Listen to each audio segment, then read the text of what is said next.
Hello दोस्तों, स्वागत है आप सभी का जीके की एप्रिल क्लास में। आज हम बात करने वाले हैं मौर्य काल से रिलेटेड जितने भी महत्वपूर्ण प्रश्न बन सकते हैं उन सभी प्रश्नों को हम देखने वाले हैं। तो कहीं ना कहीं आज का वीडियो सेशन आपके लिए बहुत ही महत्वपूर्ण होने वाला है। अगर आप किसी भी एग्जाम की तैयारी कर रहे हैं तो आज की क्लास आपके लिए बहुत ही महत्वपूर्ण है। तो चलिए सेशन को शुरू करते हैं। आज का जो पहला प्रश्न है दोस्तों वो आपके सामने रहा।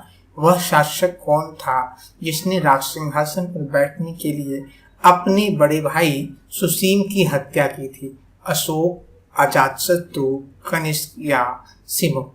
तो इस प्रश्न का सही जवाब है दोस्तों ऑप्शन नंबर ए, अशोक ने जो है राज सिंहासन पर बैठने के लिए अपने भाई सुसीम की हत्या की थी। अगले प्रश्न की बात करें, अशोक ने अपने अभिलेखों में एक रूपता के लिए किस प्राकृत का प्रयोग किया था? अर्धमागधी, शौरसेनी, मागधी या अंगिका? तो इस प्रश्न का सही जवाब है वो है मागधी का प्रयोग किया था। बढ़ते हैं अगले प्रश्न की तरफ। बिंदुसार ने विद्रोहियों को कुचलने के लिए अशोक को कहाँ भेजा था? स्वर्णगिरी, तक्षशिला, उज्जैन या वैशाली? तो ध्यान दीजिएगा, बिंदुसार ने विद्रोहियों को कुचलने के लिए अशोक को कहाँ भेजा था दोस्तों? ये भेजा था कहाँ पे? तक्षशिला। ऑप्शन नंबर आपका भी सही है। बढ़ते हैं अगले प्रश्न की तरफ। किस व्यक्ति का नाम देवान प्यादशी भी था? तो देवान प्यादशी के नाम से जो है जान जाते थे कौन दोस्तों? मौर्य सम्राट अशोक। बात करते हैं अगले प्रश्न की।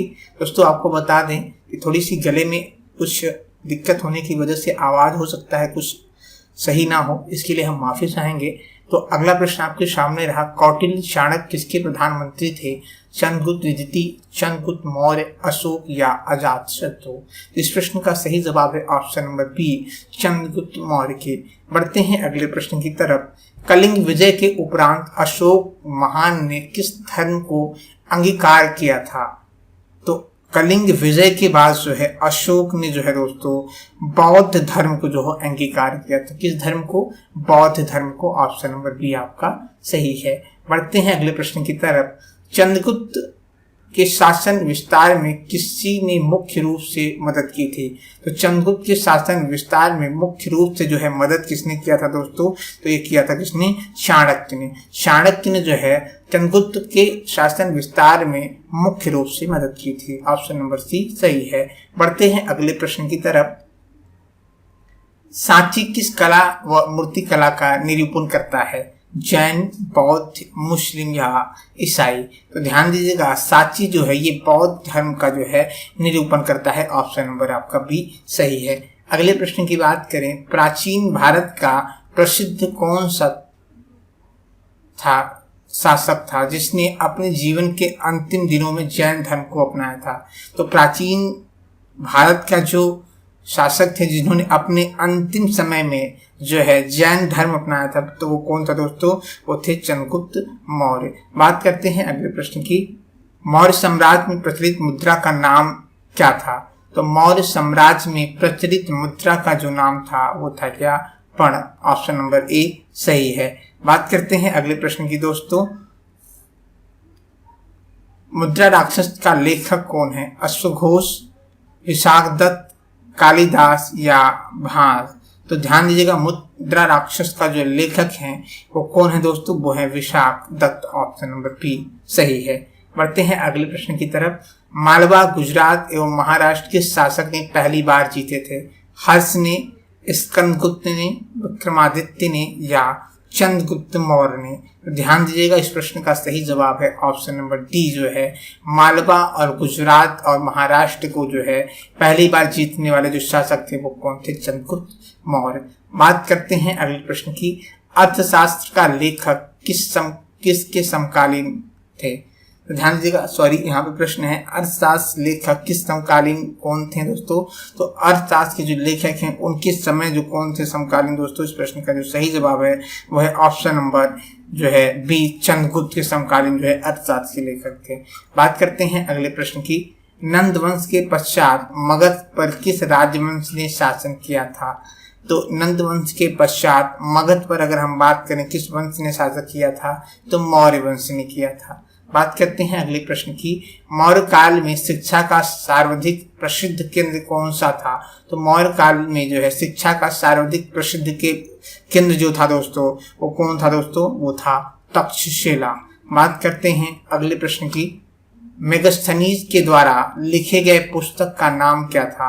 तो मेगास्थनीज के द्वारा लिखे गए पुस्तक का अगर हम नाम पूछ ले तो क्या था दोस्तों? इंडिका था। ये प्रश्न आपके एग्जाम में काफी बार रिपीटेड हुआ है। बढ़ते हैं अगले प्रश्न की तरफ। वह सूत्र कौन सा है जिसमें पाटलिपुत्र किस प्रशासन का वर्णन किया गया है? तो ध्यान दीजिए, पाटलिपुत्र के प्रशासन का वर्णन जो है ये कहाँ मिलता है दोस्तों? ये मिलता है इंडिका में, ऑप्शन नंबर जो है सी में। बात करते हैं अगले प्रश्न की। अशोक के शिलालेख में प्रयुक्त भाषा कौन सी है? तो अशोक के शिलालेख में प्रयुक्त भाषा की अगर हम बात करें तो प्राकृत भाषा है। बात करते हैं अगले प्रश्न की। कौटिल्य के अर्थशास्त्र में किस पहलू पर विशेष प्रकाश डाला गया है? आर्थिक जीवन, राजनीतिक जीवन, धार्मिक जीवन या सामाजिक जीवन? तो कौटिल्य के अर्थशास्त्र में जो है राजनीतिक जीवन का सबसे अधिक प्रकाश डाला गया है। अगले प्रश्न की बात करें, निम्न में से कौन सा क्षेत्र अशोक साम्राज्य में सम्मिलित नहीं हुआ था? अफगानिस्तान, बिहार, श्रीलंका या कलिंग? तो अशोक के साम्राज्य में सम्मिलित जो नहीं हुआ था वो कौन था? श्रीलंका। ऑप्शन नंबर 3 आपका सही है। बात करते हैं अगले प्रश्न की।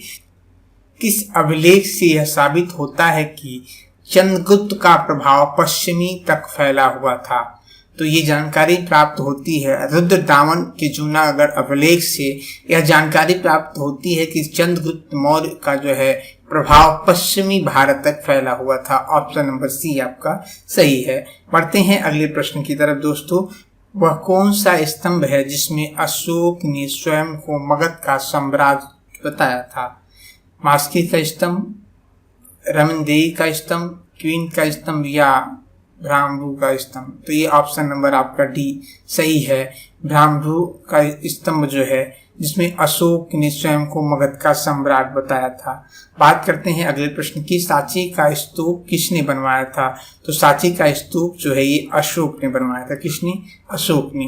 बात करें अगले प्रश्न की। अशोक के शिलालेखों को पढ़ने वाला प्रथम अंग्रेज कौन था? तो अशोक के शिलालेखों को पढ़ने वाला जो प्रथम अंग्रेज थे दोस्तों वो जेम्स प्रिंसेस थे। बहुत ही इंपॉर्टेंट प्रश्न है, इसे आप नोट डाउन कर लीजिएगा। ये प्रश्न आपके एग्जाम में काफी बार पूछा गया है। बात करते हैं अगले प्रश्न की।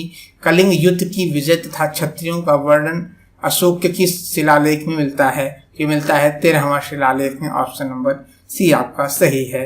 प्रसिद्ध यूनानी राजदूत मेगास्थनीज भारत के किस दरबार में आए थे? तो प्रसिद्ध राजदूत मेगास्थनीज भारत के जो है किसके राज दरबार में आए थे दोस्तों? तो ये चंद्रगुप्त मौर्य के राज दरबार में। ऑप्शन नंबर सी आपका सही है। बढ़ते हैं अगले प्रश्न की तरफ। चंद्रगुप्त मौर्य ने सेल्यूकस को कब पराजित किया था? तो चंद्रगुप्त मौर्य ने सेल्यूकस को जो है पराजित कब किया था दोस्तों? तो ये पराजित किया था 305 ईसा पूर्व में। ऑप्शन नंबर आपका बी सही है। बात करते हैं अगले प्रश्न की। अशोक ने 261 ईसा पूर्व में कलिंग को जीतने के बाद क्या किया था? अशोक ने 261 ईसा पूर्व में कलिंग को जीतने के बाद भारी रक्तपात देखकर युद्ध की नीति को सदा के लिए त्याग दिया था। क्या किया था? भारी रक्तपात देखकर युद्ध की नीति को सदा के लिए त्याग दिया था। ऑप्शन नंबर आपका सी सही है। बात करते हैं अगले प्रश्न की। अशोक के अधिकांश अभिलेख किस भाषा व लिपि में हैं? तो अशोक के अधिकांश लेख जो है अगर हम बात कर लें जो अभिलेख हैं उनकी भाषाओं की, तो किस भाषा में है दोस्तों? वो है आपके जो है प्राकृतिक और ब्राह्मी भाषा में। ऑप्शन नंबर ए सही है। बात करते हैं अगले प्रश्न की दोस्तों। किस राज देश में अशोक के व्यक्तिगत नाम का उल्लेख मिलता है?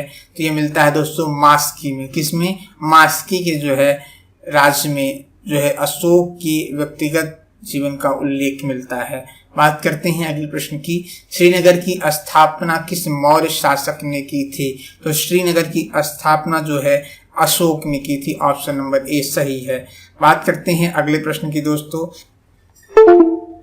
अशोक ने अपने राज्याभिषेक के चौथे वर्ष में निगोत्र के प्रभाव से प्रभावित होकर किससे बौद्ध धर्म की दीक्षा ली थी? तो इन्होंने किससे बौद्ध धर्म से दीक्षा ली थी दोस्तों? ये ऑप्शन नंबर आपका जो है सी सही है, उपगुप्त से। ऑप्शन नंबर सी सही है। बात करते हैं अगले प्रश्न की। मौर्य काल में गुप्तचरों को क्या कहा जाता था? तो मौर्य काल में गुप्तचरों को कूट पुरुष कहा जाता था। ऑप्शन नंबर ए सही है। बढ़ते हैं अगले प्रश्न की तरफ। अशोक के बारे में जानने के लिए सबसे महत्वपूर्ण सूत्र क्या है? तो अशोक के बारे में जानने के लिए जो सबसे महत्वपूर्ण है वो क्या है? शिलालेख। ऑप्शन नंबर बी सही है। बढ़ते हैं अगले प्रश्न की तरफ। मौर्य काल में सीता से क्या तात्पर्य है? तो मौर्य काल में जो है सीता से जो तात्पर्य वो है राजकीय भूमि से प्राप्त आय से है। ऑप्शन नंबर सी सही है। दोस्तों उम्मीद करते हैं क्लास आपको समझ में आई होगी। आपने इन 35 प्रश्नों में कितने प्रश्नों का सही जवाब दिया है ये भी आप हमें कमेंट बॉक्स में जरूर बताएं। मिलते हैं आपसे अगली क्लास में, तब तक के लिए धन्यवाद।